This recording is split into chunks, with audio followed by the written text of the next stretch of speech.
One power, invisible, and just see it everywhere and every day.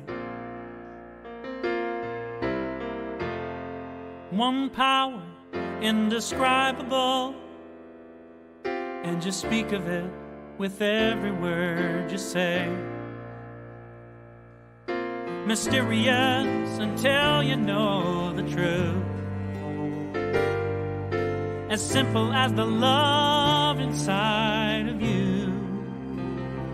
Call it God, call it Spirit, call it Jesus, call it Lord, call it Buddha, Baha'u'llah, angels' wings or heaven's door. But whatever name you give it, it's all one power, can't you see?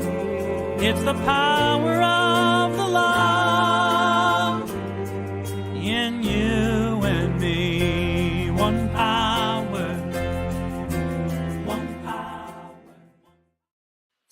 One power, and one of the names for that power is life, which is why every week we start off by reminding you that such is the nature of life, that all it asks and all it wants is the opportunity to appear. You're that opportunity. So it is. You know, that opportunity of life flowing through you is the answer to so many questions when you really sit back and spend some time thinking about it. Because it answers the questions of why should we accept you for who you are instead of who you should be or who you are trying to be? And why should you accept yourself for who you are? Because who you are is the very essence of that power moving through life. It is God itself. And it is the one goodness, the one life, the one thing bringing good to you in every way, shape, and form. So because we know who you are, we know you're an expression, a divine idea in that mind, in that life, in that one power. How can we do anything except honor you and recognize you and celebrate you? Because see, whether you believe in you or not, we do. I do. I believe in your ability to find joy in any situation. I believe in your ability to find peace in the midst of the greatest turmoil. I believe in your ability in finding those things, to find ease and grace and prosperity.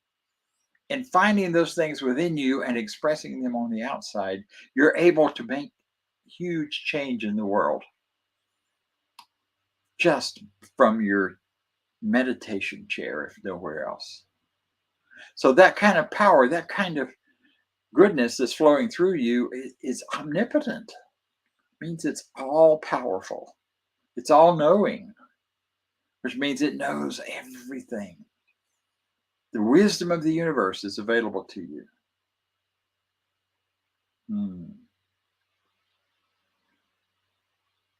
And it is omnipresent. It's right with you right now. All you have to do is think about life. All you have to do is recognize the I am. As soon as you name that as yourself, I am, however you fill that out after that, the truth is you are alive and well and moving through life because this power is expressing itself as you. So you've got the whole universe supporting you as you move through.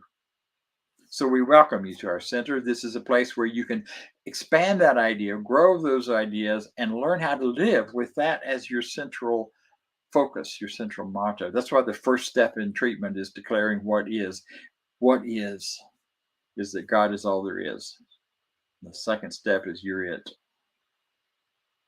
So today we are continuing our exploration of this idea of you learning to expect your good, because the good is already flowing through you, so you learn to expect it. And we're going to go deeper into that as the day goes on. But for right now, we want you to learn a little more about who we are and what we believe, and here it is in our Declaration of Principle.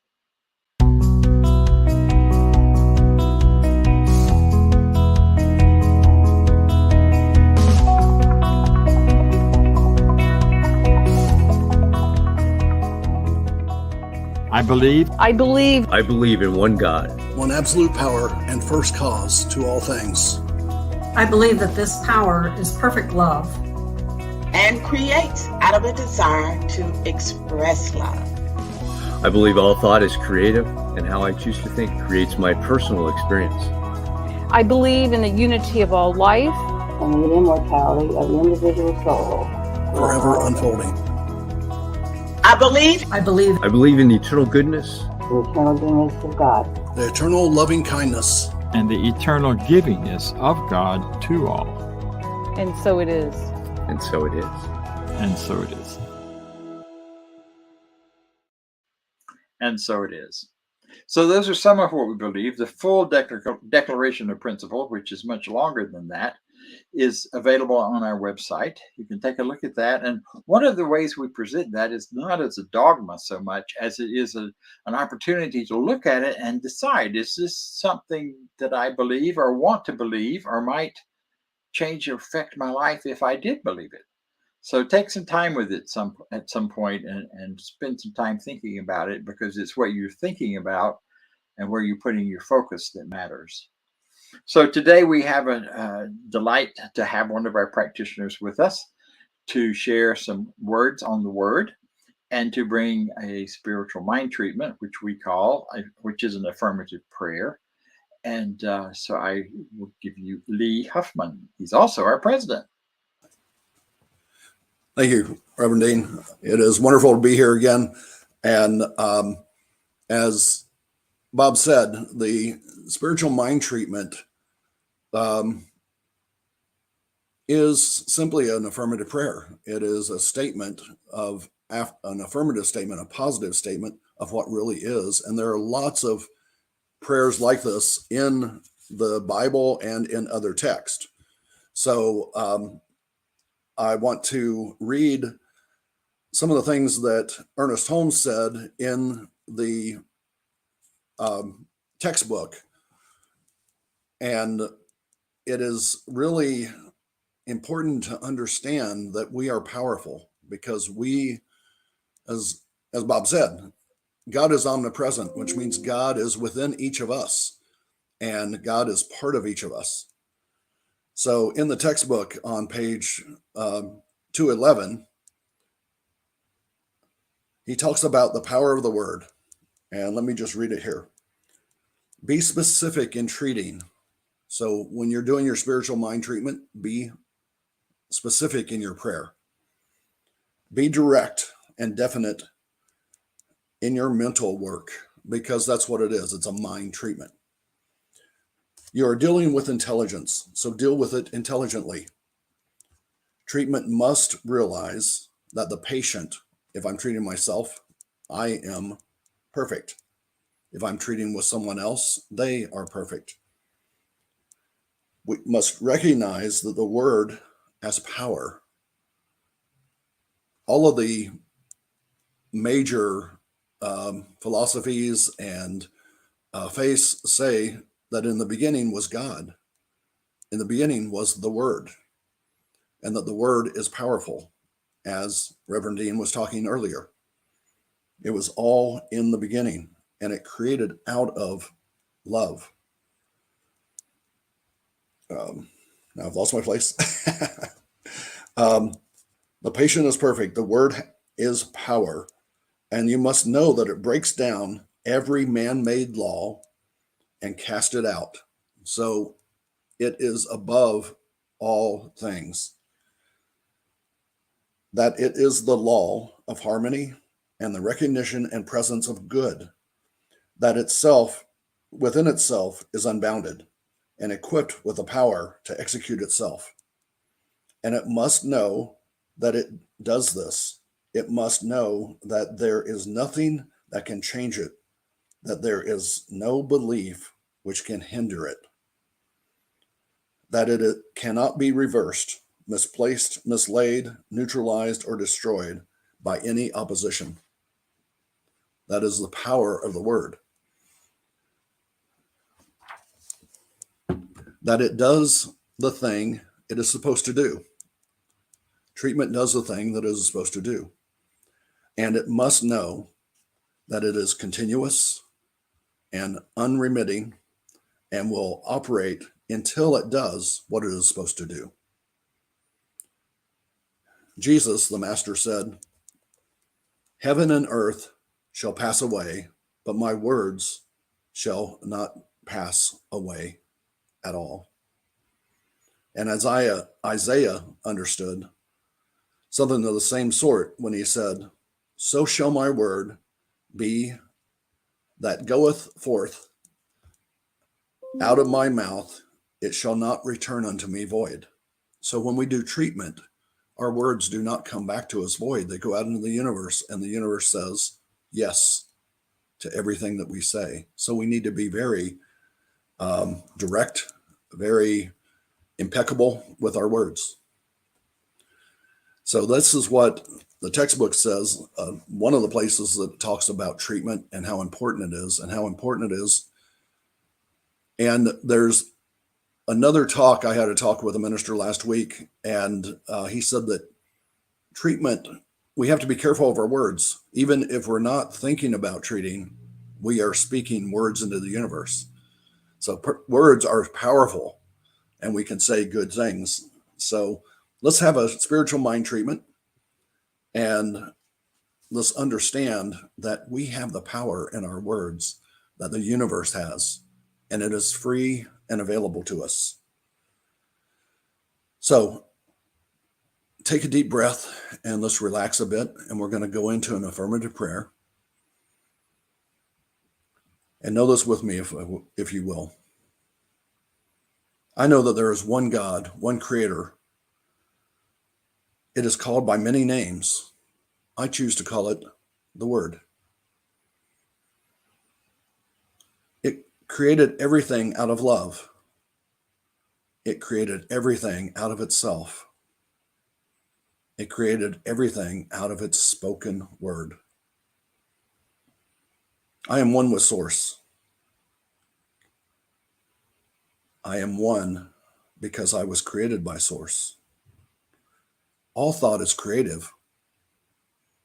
I know that all my thoughts create the world around me. So my thoughts are very creative.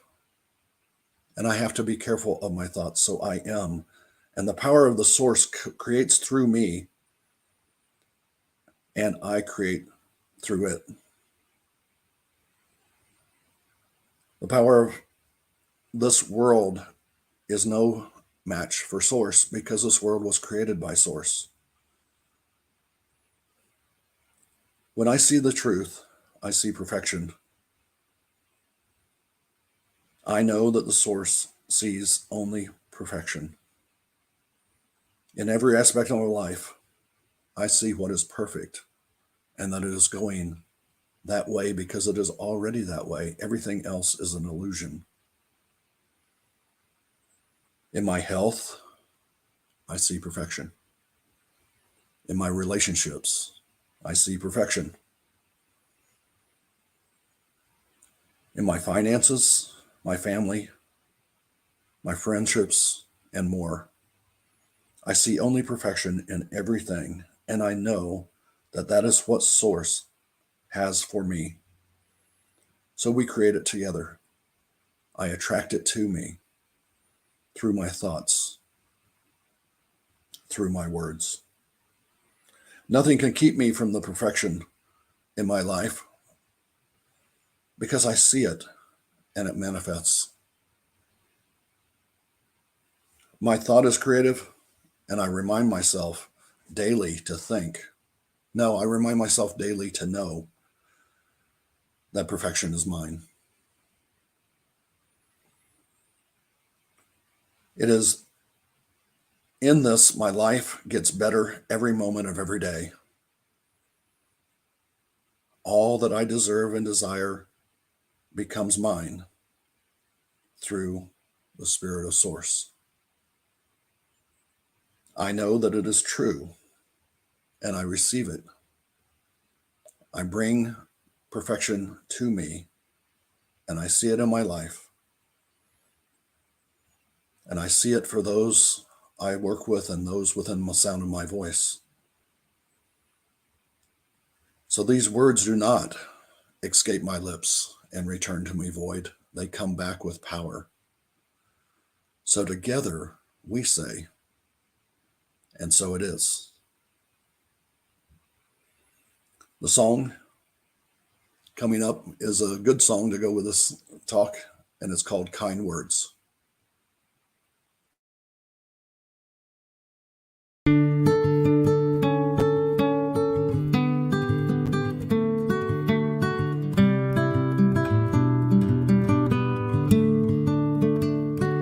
Kind words will never fail you. Kind words can never be wrong. When life's trials and troubles assail you, kind words from a friend will help to keep you strong. Kind words spoken to another, or spoken to yourself when you're alone, when you're lost, or when you're lonely. Kind words from a thoughtful friend will lead you home.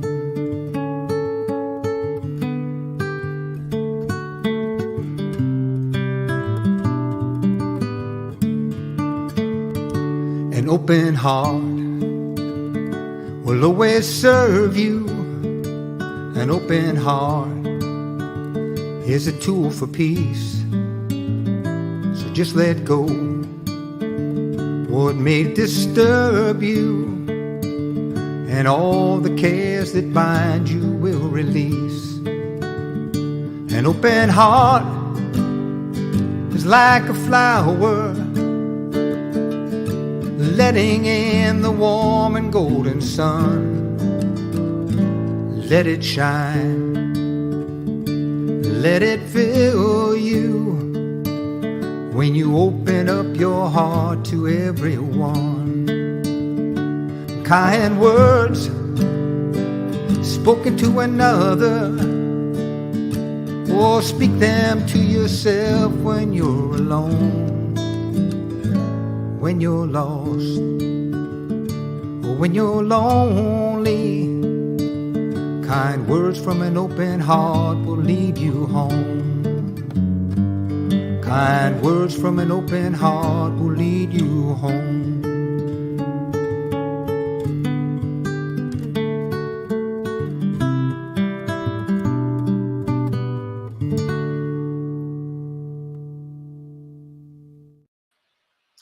Aha, thank you. Look that guy up online if you're looking for children's songs that carry the message of new thought and the message of these ideas that we teach. He brings a great deal of joy and goodness, and maybe not the best production value, but you know, sometimes it's the heart part that matters. So I invite you to and encourage you to consider that. Today we're looking at maybe a hard question or a hard issue, because we're talking all month about expecting your good. We do that in this teaching all the time. We teach about the goodness of life, and that we are here to expect our good. We expect our good from the world. We expect our good with each other. We expect good all the time.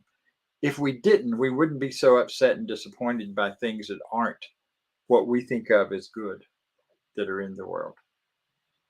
So, you know, I want to share a story with you, and you may notice I've shifted a bit. I decided to sit down because I'm sharing a story that is very ancient. And in the ancient days, when you read sacred scripture, you stood, and when you taught, you sat down. So I'm sitting down because I want to sit down here and have a talk with you. I want to share with you some ideas about this whole business of what do? What happens? What is it all about when the bottom falls out? You know, and my story is about, it's not my story. It's a story I first heard when I was very young. I was a kid. I was a child. That's probably one of the kind of children's song at the beginning today. And what I found, when I first heard this story, it resonated with me in some very powerful ways. And While many stories from my childhood have since dropped away, and I've since taken a look at them and said, oh, no, not me, that's not the truth for me. This one has stuck, and it's from, well, you'll know where it's from. The story goes that there's a young man. He's born into a large family with several older brothers and much older. He was kind of like the child that came along later when his father was very, very far up in years. And the father doted on him a lot because he saw something in this boy. He saw something that was different. He saw something that wasn't like the rest. And so he doted on him when he sent the older brothers off to take care of the sheep in a pasture far away across the mountains in a different place. He didn't let the boy go. The boy stayed with him. And as he got older, he decided that as the boy got older, he decided it was time for him to go and bring some good gifts to his brothers. So he dresses him up in a colorful coat. The coat of many colors, the story says. It's been translated into a modern musical called The Coat, the Joseph and the Technicolor Dreamcoat, which by now you know who I'm talking about, if you know any of the biblical materials. And so he goes to his brothers, and they see him coming from quite a ways off because he's got on this bright colored coat, unlike most men at that time would be wearing. He wasn't dressed like everybody else. And they started making up stories in their head. You know how we do that when we see something that's out of the ordinary and something we kind of don't know about and don't want to know about, or maybe we just don't understand. So they started making up the story that in their heads that this was Dad's favorite and Dad liked him more than them, and the best way to get Dad's attention back would be maybe to get rid of this kid. So when he gets there and brings the food and the gifts, they take that, they strip his coat off, and they throw him in a pit. Talk about the bottom falling out. You go immediately from thinking you're about to be welcomed in as the wonderful person you've come to believe yourself to be, and instead you're thrown in the pit by the very people that you think should love you. I don't know about you, but I've had that experience. I first had it the first time when my father died, and all of a sudden, I was 7 years old, but I remember clearly when I heard that news thinking, oh my God, I'm on my own. What am I going to do? Now, people weren't turning against me by any means at that point, but they didn't know what to do with the 7-year-old who had just lost his dad because Dad was the primary caregiver for me. Wow. Talk about being in the pit. I was in the pit. You've probably been in the pit. A lot of people were thrown in the pit 3 years ago when COVID hit. 3.5 years ago now. We closed centers, we shut down, we stayed home. We suddenly went from being out in the world having a grand old time to being, oh my God, we can't leave our house without fear of dying. And sadly, many people did. So we all know what it's like when the bottom falls out. If you're standing over a pit, when the bottom falls out, you end up the pit. So what did Joseph do? Well, there wasn't anything he could do. Except at some point, a caravan is going by of traders on their way to Egypt to sell their goods and buy more goods, take them back to wherever they came from. And so they pulled him out of the pit, sold him to the caravan, and sent him on his way. They were done with him. Many of us would like to do that with the things in our lives that have fallen in the pit, the parts of our lives that may seem to be troublesome and difficult. We'd love to get rid of them. We'd love to just pull them out of us and throw them away. I used to say that about a lot of different parts of me, and I won't go into those details. I'll spare you that pain or humor. Yeah, think about it. You wish you could get rid of your addiction to food, or your addictions to this, or your addictions to that. You wish you could get rid of that part of you that just gets mad as hell about things. and you can't seem to control it. You wish you could get rid of your resentment of other people. So you try to get rid of the thing you resent. You try to get rid of the things that represent all of those stories within you. And it may appear for the moment that they're gone. But as we'll see in the rest of the story, they aren't.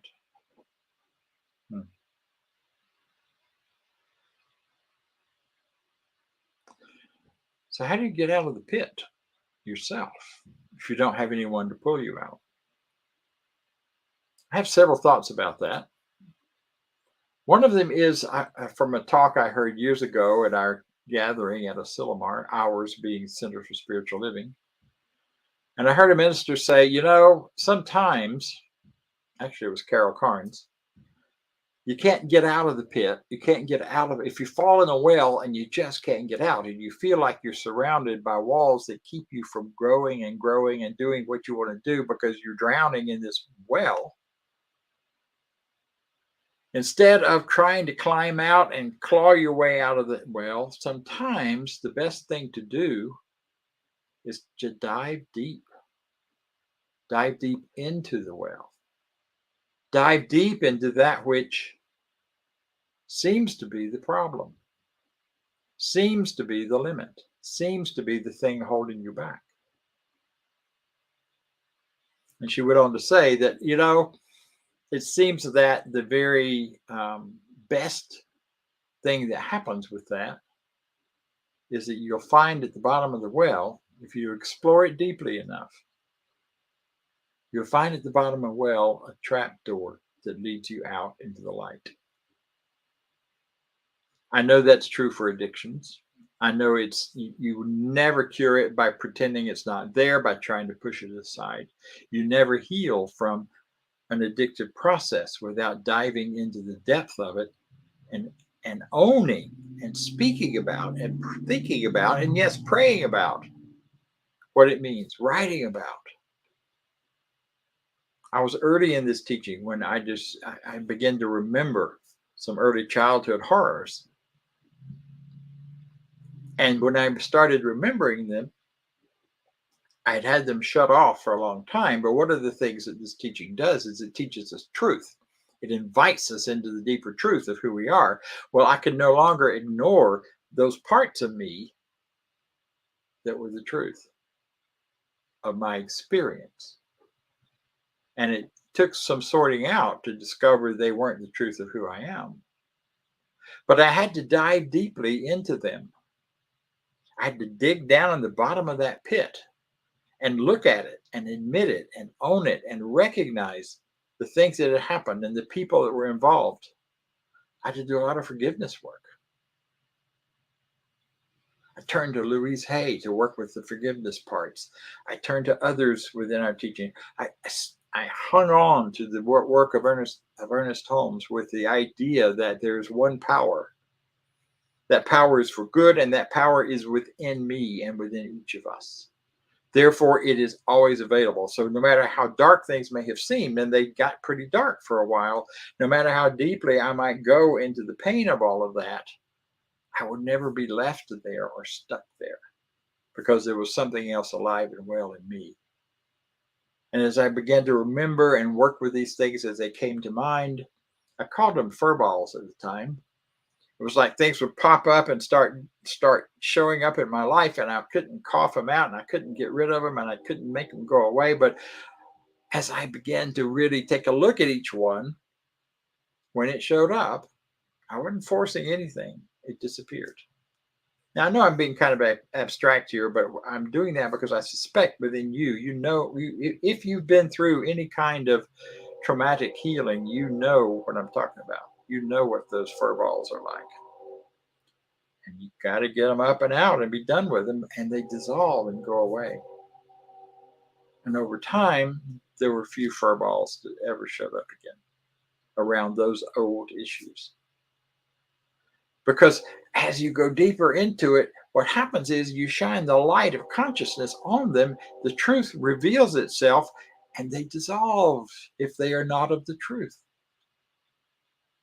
So I went from feeling like a victim and being a victim and having been victimized for sure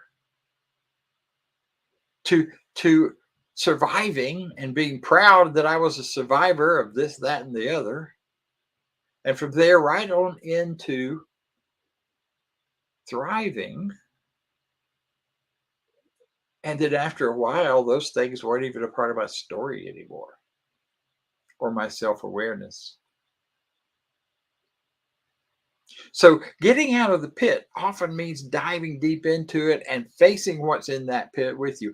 I'm sure young Joseph was not a happy camper at the bottom of that pit.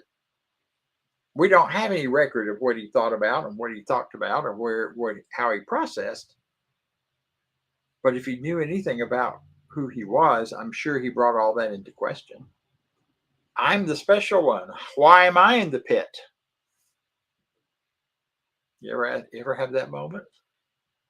I did everything right. Why am I in the pit? I'm a good religious scientist. I practice treatment every day. I do all the things I'm supposed to. Why are bad things still happening to me sometimes? See, and that question gets you nowhere, because that just leads to blaming yourself or blaming God, and blame never gets us anywhere. Blame just goes a whole nother way. Blame just says there's something wrong here, and we got to figure out who's wrong and what's wrong. Where the way out of that and through that is to simply turn that around and go, who am I that I can transform this? Where and how do I use that word within me, that belief within me, that faith within me to find a better way, to see a better path? And whatever his process was down in the hole, the brothers eventually dragged him out and sold him to the caravan. So now he goes from being the blessed son to the slave. And so they take him to Egypt. And because he sounded and looked and probably was a little more articulate than some of the people, they sold him to a man, a landowner, a slave owner, who was also the assistant to the Pharaoh and in charge of the money. He was a tax collector. And rather than putting him out in the field to work, he recognized within Joseph something that his father had seen, Joseph's father had seen. And in recognizing that something, that something within him that was great and good and powerful, he put him to work keeping the books, helping with that, and scribing the books. And as the story goes, Joseph came up with some great ideas on how to manage money. He also, whenever there was a time of great plenty in the harvest in Egypt, Joseph recognized that they needed to store it and hold it back, not eat it all, but modify it and plan it. And so Joseph did. He suggested this to his owner, and the owner saw the value in it. And eventually, as he continued to grow, Joseph became a man of great power and great influence in the Egyptian world, and apparently at some point was released from his slavery, from his servanthood. But in the meantime, he had become the person in charge of all of that. And the day came when the famine was so great in the area that only Egypt, with its great storehouses of grain, had food for their people. And so the brothers, who were off still taking care of their sheep, doing the same old thing they'd done forever, came and to get food in Egypt. They said, we're starving. Let's go down to Egypt and get some food. And much to their surprise, the person in charge recognized them. They didn't recognize him. He was so far out of their scope of understanding. But the powerful within recognized them. And so Joseph fed them. He invited them into his home. Later, he reveals who he is and sends them. And they're, of course, ashamed and embarrassed and upset. But there's nothing from Joseph other than appreciation. And so he sends them back to get their father, who is still living, brings him to Egypt.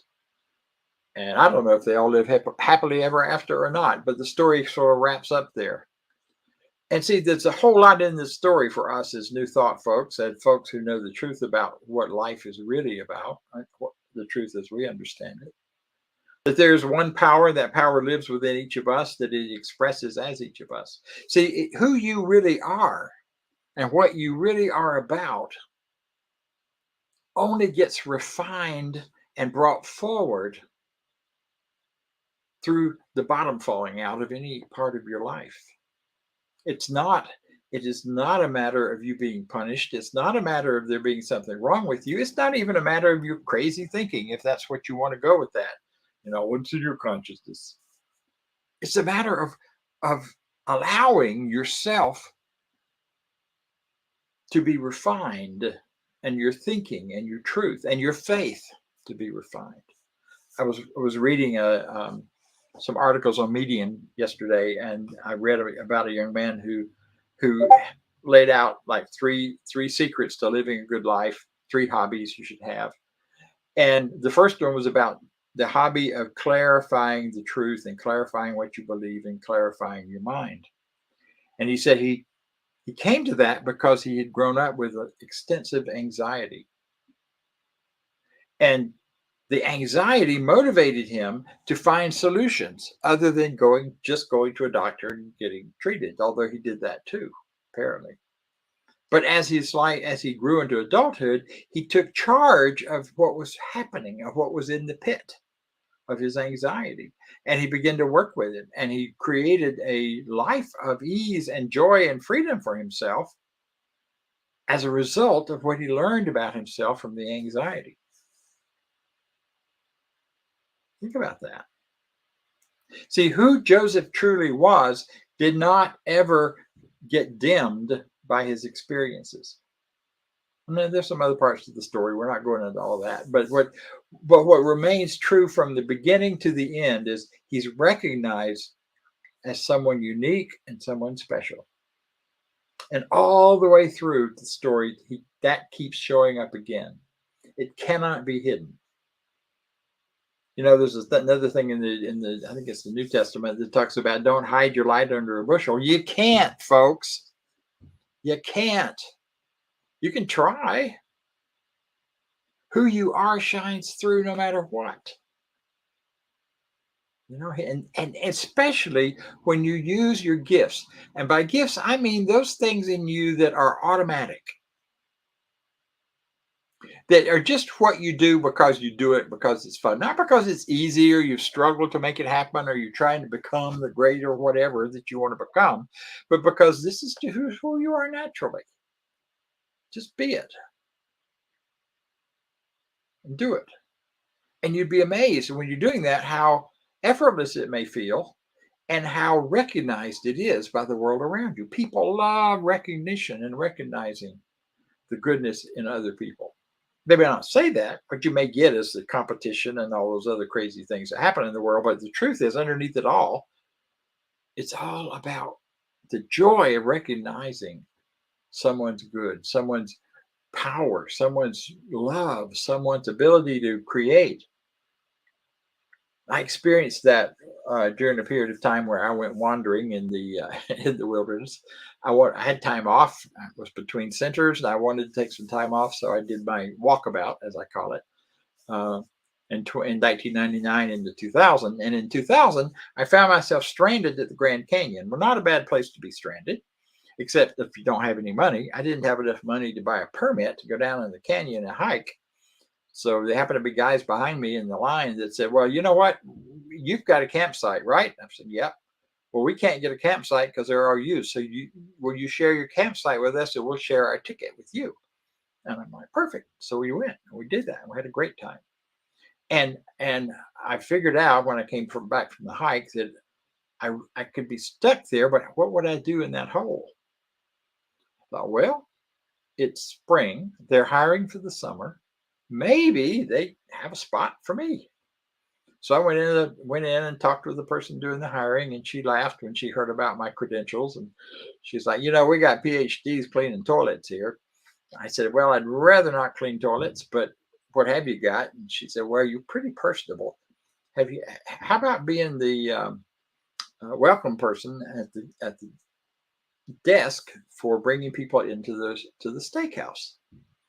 And I went, okay, what do I get for that? Well, you get a small salary, you get food for $1, and you get to work. And I thought, well, I could do that. And over time, I could save up enough money to get over being stuck. How I got stuck there is a long story, not worth telling. But what happened with that, what ended up being the real power of it, was that I got to stand at my little podium every night. I got to welcome people from all over the world in and give them a little buzzer so they know when it was their time to eat. And I got to watch the sunset into the Grand Canyon every day that I worked. Well, here's the Joseph part of the story. I met a kid. He was in his early 20s. I heard him over lunch in our cafeteria talking about universe this and universe that and universe the other. And I said, well, I used to teach people about universe. I'm taking a break from that right now. Oh, tell me more, he says. And we started up a conversation and got real engaged with it. It was really, really fun. And what I do naturally, no effort on my part. He said, well, can we meet after work? Well, we were both on the same shift. So we got off work about 11 o'clock at night. Went out and sat on the edge of the rim of the canyon and talked metaphysics. The next night, there were 4 of them. The next night, there were 12. And it eventually grew until I had anywhere from 12 to 25 young adults from all over the world, mostly from not Scandinavian countries, from the old Slavic countries, who were here in the U.S. working on their English and on special visas for the purpose. And we talked about metaphysics because they were totally engrossed in it. Had a wonderful time. We did a drumming circle that they couldn't find because we hid in a cave down on the side of the cliff. All kinds of fun things that happened. And I didn't do anything to make it happen. They recognized something in me that I didn't see in myself at that point. And that was the natural teacher, the natural sharer of these ideas. See, Joseph's beauty and power wasn't in his Technicolor dream coat. It was in his heart. Your beauty and power to get through whatever you're facing right now, whatever pit you may be falling into, whatever bottom has fallen out, the power of getting through that, the reality, the ability lies within you. And we at the Center for Spiritual Living Midtown are here to help you do that, to help you walk through it. We recognize who you are. We're here to support you through our Sunday talks, through our discussion group at 10 o'clock on Sunday that happens on Zoom, and through anything else that we're doing here is all about supporting one another and staying in the truth of who we are and living from that place. You are a gift to the world. You are a gift to yourself. You're the one person that's never going to desert you. You can't even do it if you tried. You can act like you have. But the I am that you are within is always present, always living, always alive. And even when you leave the planet and go catapulting off into whatever's next, you won't be leaving yourself. You'll just be taking yourself with you. Might as well clean up what you can right now and dive deep into who that self is, because it's a wonderful place to go. So I'd like to close by reminding you of something we talk about here a lot.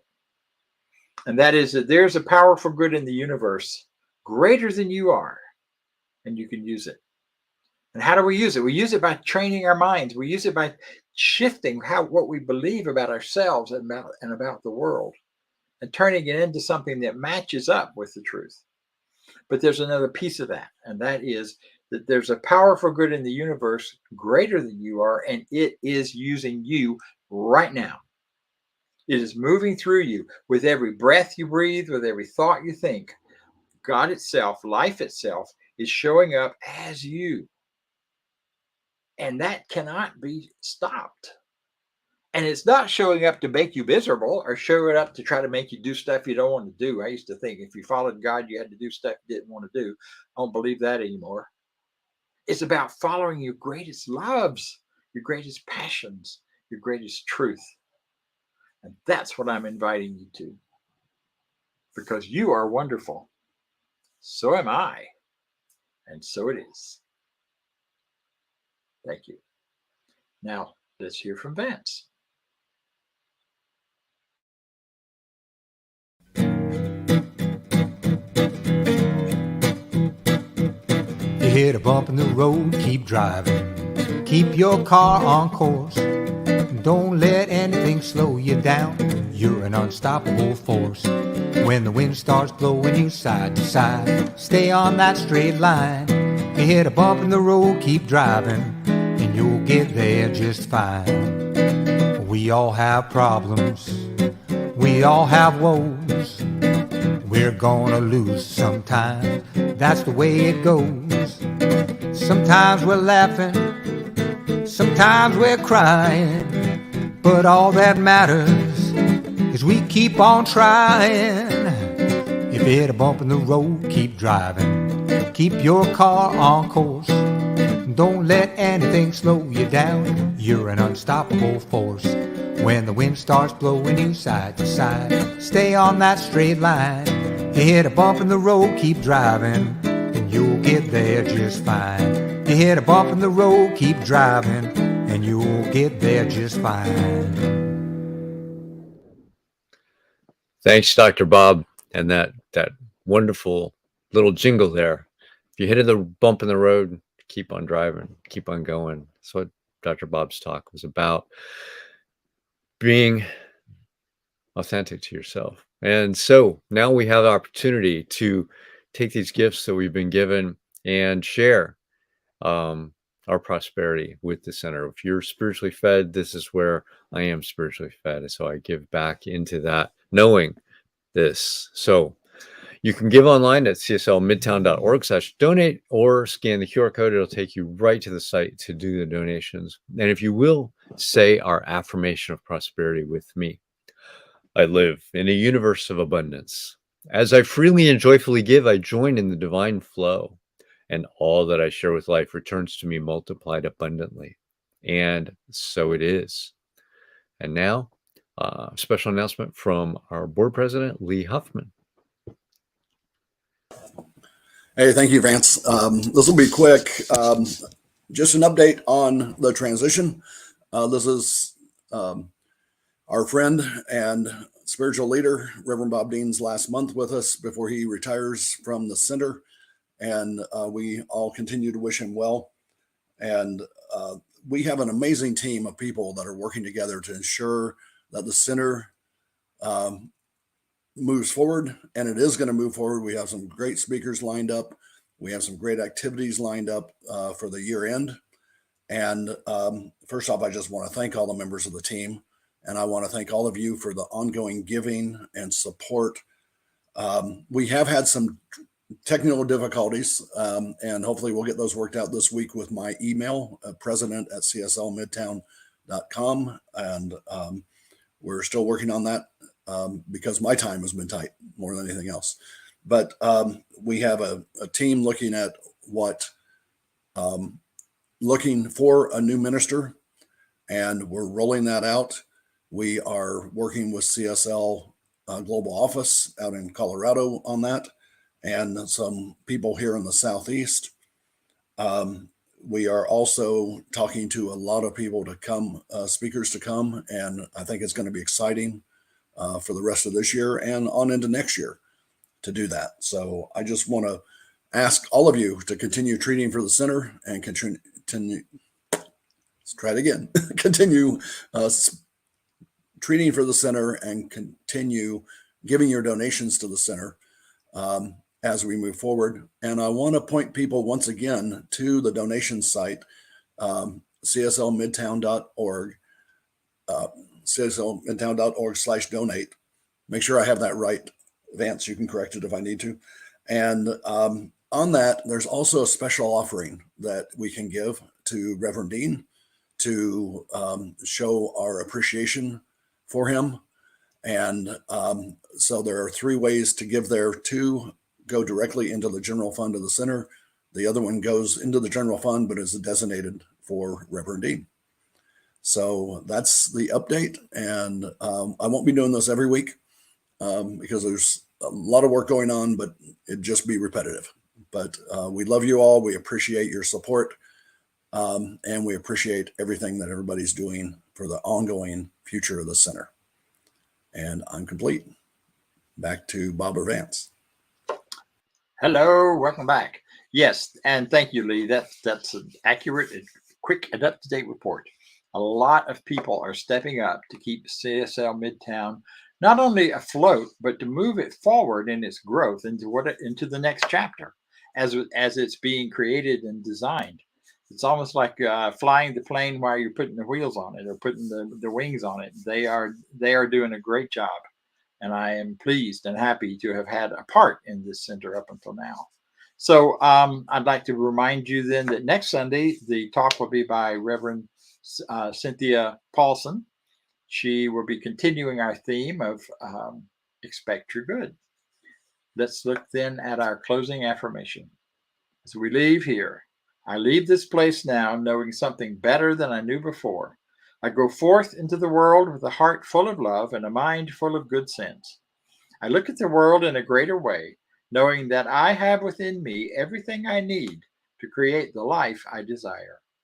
I give thanks for this understanding, and I am grateful for the spirit of life that lives through me. And so it is. See you next time. And now we'll hear a little more music from Karen Drucker as we dance our way to what's next.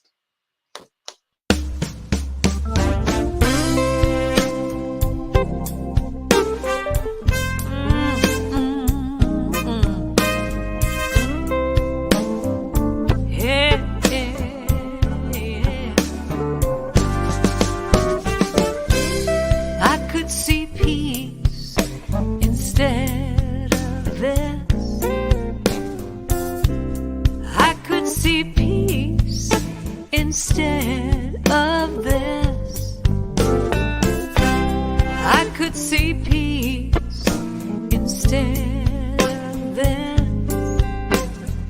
Instead of this, I could see peace. Instead of this, I could see peace. Instead of this, I could see peace. Instead of this, I could see peace. Instead of this, I could see peace. Instead of this, when I feel lost and I don't know where to go, it's always up to me. What I focus on will grow. I could choose love, or I could choose fear. But if I want to be happy, the answer's so clear. Then I could see peace instead of this. See peace instead of this. Yeah. I could see peace instead of this. I could see peace instead of this. When I'm troubled, feeling so alone, love is always with me, and grace will bring me home. Love is the healer.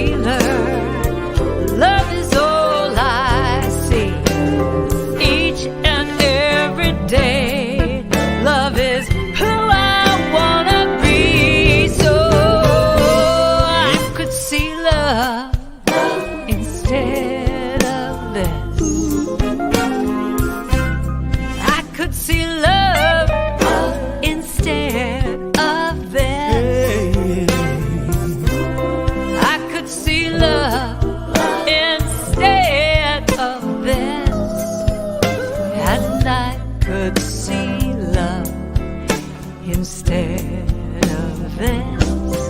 Oh, I could see peace instead of this.